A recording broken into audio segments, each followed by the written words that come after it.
and he left Qiyamul Layl. He used to pray the night prayer as a habit, but then he abandoned this habit. He was not consistent. And the Prophet ﷺ told us the most beloved worship to Allah is that which is consistent, even if it were little, meaning in quantity. Focus on quality and consistency. Number 8, أحسن عملا. Allah decides what is أحسن عملا. Society does not tell us how Allah will judge us. Society might have trends right now in which things that are immoral or displeasing to Allah are the common trend, are the things people are running after, are the things that are accepted and input into every type of media, into every type of movie and TV show. Things that we know are immoral and displeasing to Allah. So the question of how goodness is defined, it's not based on society. It's not based on the creation. It's based on how Allah subhanahu wa ta'ala measures it. The criterion for good and evil is as Allah states, because He is the one who in the end will judge us for that. Number 9, don't belittle any good deed. لا تحقرن من المعروف شيئا. Even if you were to smile at someone. A prostitute was forgiven for giving water to a thirsty dog. A man was forgiven because he removed a branch or something harmful from the road. You might be forgiven because of a part of a charity that you gave, and it might be less than the value of one date. You don't know which good deed might lead to more forgiveness. Do as much as you can and take as many opportunities as you can. When you see an opportunity to do good, it might be that one opportunity that causes a lot of forgiveness or leads to many levels in Jannah. So in other words, take every opportunity and don't belittle it.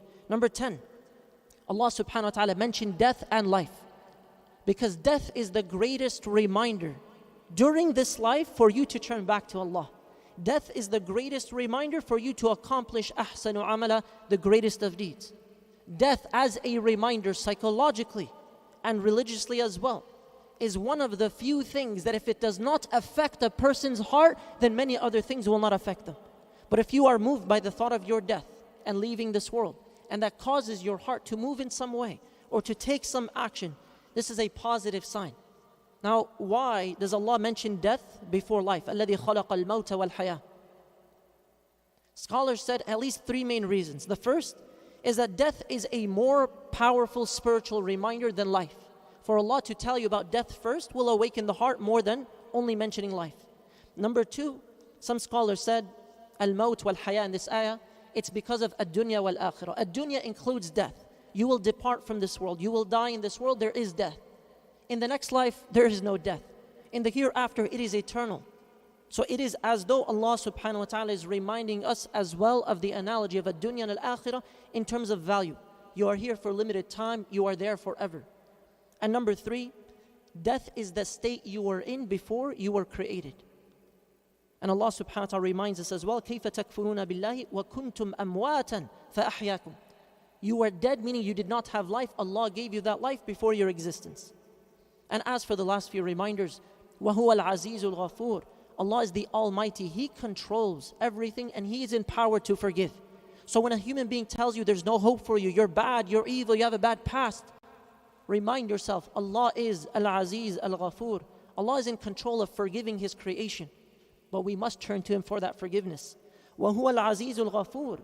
As long as you seek forgiveness, Allah will forgive you. Al-Ghafur, the oft forgiving. Every time you turn to Him, He will forgive you. But you must be sincere. You must take action. And the last point here, you cannot attain ahsanu amala, the best of deeds, in this quick test, in this quick life, without the help of Al-Aziz Al-Ghafur. We ask Allah subhanahu wa ta'ala, Al-Aziz Al-Ghafur, to guide us upon our purpose, to forgive us all for all of our shortcomings,